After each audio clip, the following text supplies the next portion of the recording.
as we know, personal protective equipment has become really the lifeblood of the response to this virus, right? And a lot of people have been struggling to even get their own mask, and we saw that the policy kind of shifted whether people who aren't sick should be wearing masks, or and then that shifted because now you have, obviously the research has showed that asymptomatic patients could also transfer the virus. So her answer to that was, we've been better with PPE, but we're desperate. Management has hidden PPE from us, so it's hard to find gloves and masks and even virals. Why? Because we're in such short supply. On top of that, patients are stealing our supplies and bringing them home, and we have no warrant to search them. For our patients who are COVID plus, we obviously have full PPE: face shield, mask, gloves, gowns. Because WHO, which is the World Health Organization, has been back and forth on whether COVID-19 is airborne or droplet transmission. Management tells us we have the right to use N95 if we deem it appropriate. However, they hide it from us, so that we're forced to use face masks. Which brings me to mention that we're only entitled to 3 masks per 12-hour shift. We are expected to use the same mask going from room to room, which is pretty disgusting if you think about it. That's the equivalent of me providing care for someone and then going straight into your room to touch you. It's filthy and unethical because face masks cannot be washed, and the virus can be active in an individual who is asymptomatic, so you can inevitably increase the chances of transmission on that alone. We are then expected to take off the same mask, eat, put it back on, and continue providing care from going room to room to room, only changing it if it's completely wet or soiled. And then she goes on further about the how they've been provided PPE. So the hospital itself, she goes, we've been she goes, also, if you know any tattoo shops donating gloves or meat stores, then let us know, because believe it or not, this is where we're getting our donation supplies from. It's hard to believe that Canada, as one of the most world renowned countries, and hospitals, are taking PPE from meat stores and tattoo shops. So a lot of it stands out, and I kind of want to get first your take, Abel, on this part of her response to the PPE level. It's distressing for sure, and it's obviously we've been hearing about these PPE shortages in the news, and uh, the country as a whole, and just the federal government and the provincial government were scrambling to to get PPEs from China mostly, because China manufactures most of these equipment. So if like the stats are like just in general, like in 2018, I believe China um, manufactured 28% of all the goods in the world. So so it's like a quarter and tending toward like a third of manufactured goods. So it's also the same in for PPEs. So the big issue has been Yeah. the Also, problem of stockpiling, mhm. right? Yeah. Yeah, as I just mentioned, stockpiling has been a big issue both for Canada and even the US and other countries because, well, people didn't take pandemics seriously, and we basically kind of let our stockpiles go to waste. I believe there was we had PPEs in the stockpiles here in Ontario, but there's a bunch of them that were left unintended for and just went to waste. So yeah, there's like this is the lived reality of and the consequences of those political failures and the failure to act and prepare for like pandemics.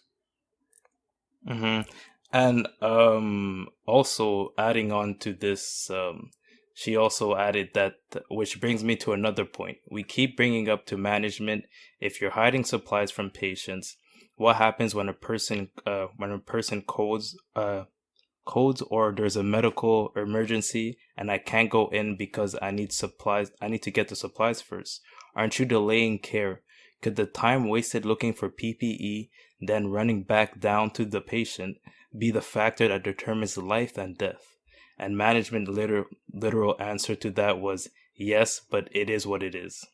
So, um, so overall, I think this whole response has been so, it's kind of crazy to look at it because they brought up to management the issue that not only is they understand that you have to hide mask for especially because also as mentioned before, patients are stealing masks, and the funny thing is I've seen patients steal masks before the pandemic, so I'm not shocked that patients are stealing masks like when she told me that, but I was surprised that it's happening during this pandemic. What I mean by that is that, as I said before, I don't go to the hospital that often, but when I've been there, like I've seen it happen. Like usually the room of where the PPE equipment is, it's like sometimes it's an open room, sometimes it's in common areas. Like they have even, let's say, a whole bottle of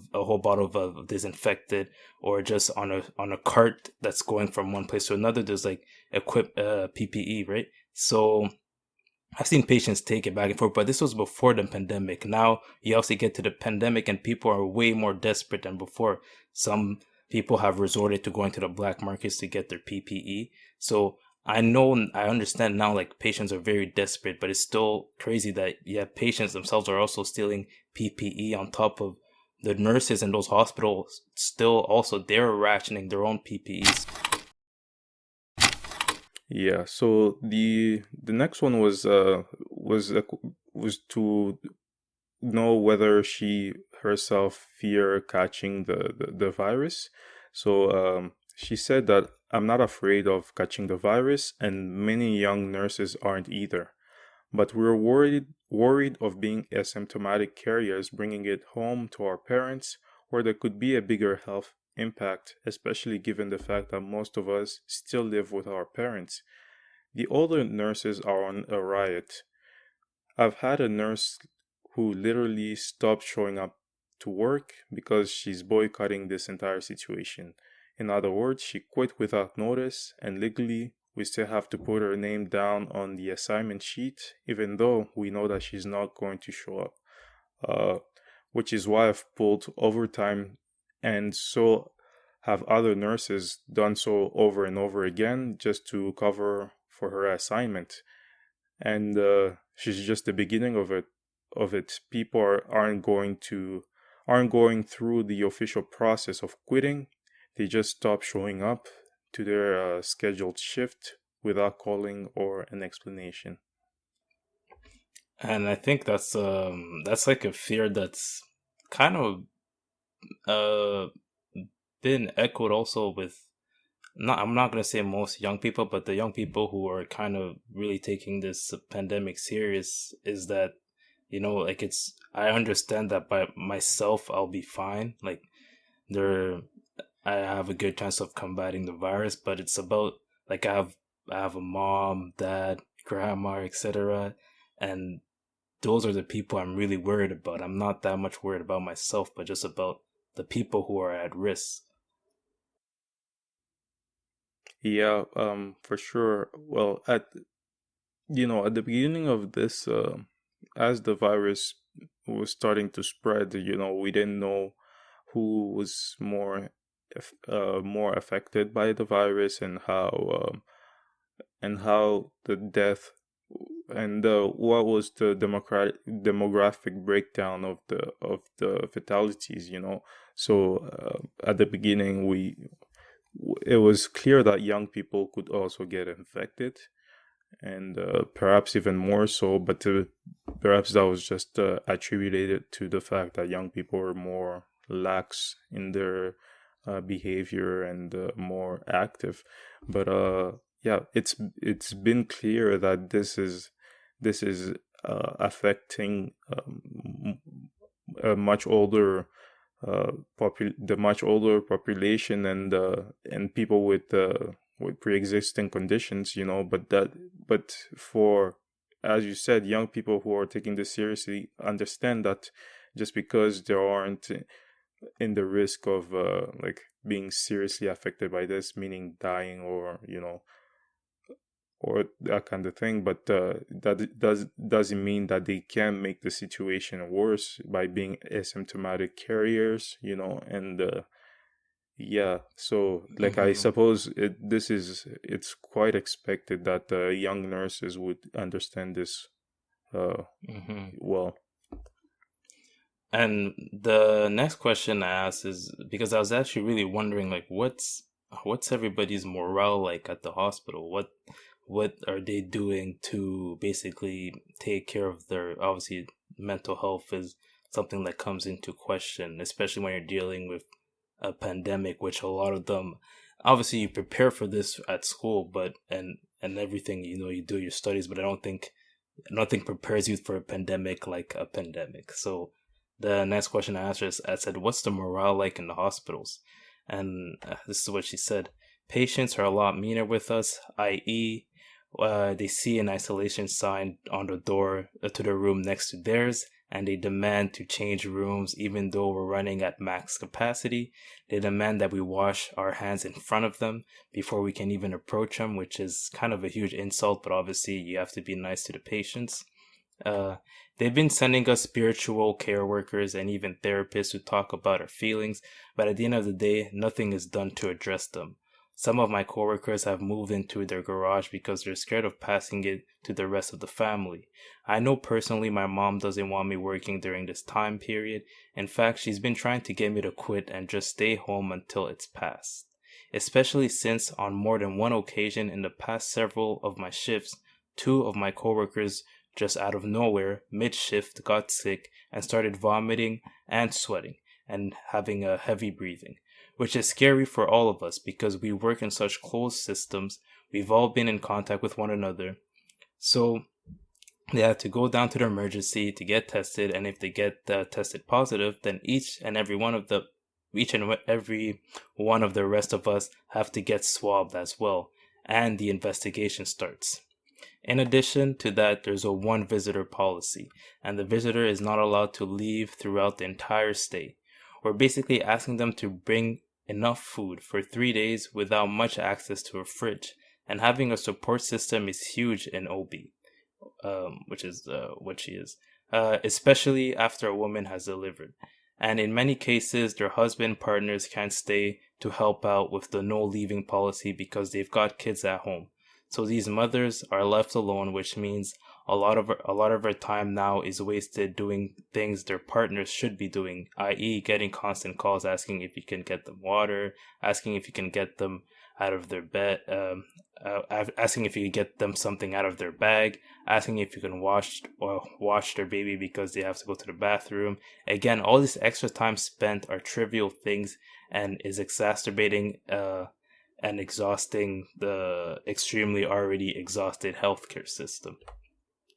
So I think that what strikes me about the this part is because we've seen the whole every time there's a let's say we've seen it like during mass shootings, grief counselors are brought in to help the kids deal with the situation, and I think from the most cases it helps. But when you go into this case, so they're bringing in these spiritual care workers and these therapists to talk to the nurses, so the nurses could kind of have somebody to alleviate all their stress on, kind of talk about it. But I think fundamentally, these spiritual care workers and therapists are only really limited to, you know, kind of listening and giving you tips on maybe dealing with your stress. But these care workers aren't going to be the ones that could fix the whole system, right? Fix the whatever thing they have with the way the hospital is responding. These therapists are only limited to a certain thing. So ultimately, I think it's kind like as she says here, it's not enough for the nurses. Yeah, it's one facet of the response, right? The mental health of health workers, and and there's been a discussion on what is going to be the policy for to help health workers after this situation or this crisis, right? Whether, because we can expect that there are going to be many health workers who are going to be stressed or have some PTSD, because this is quite a traumatic and just a crazy situation, right? Um so well, this is a first step for Yeah, and sure, then but yeah. we have to also engage in long-term solutions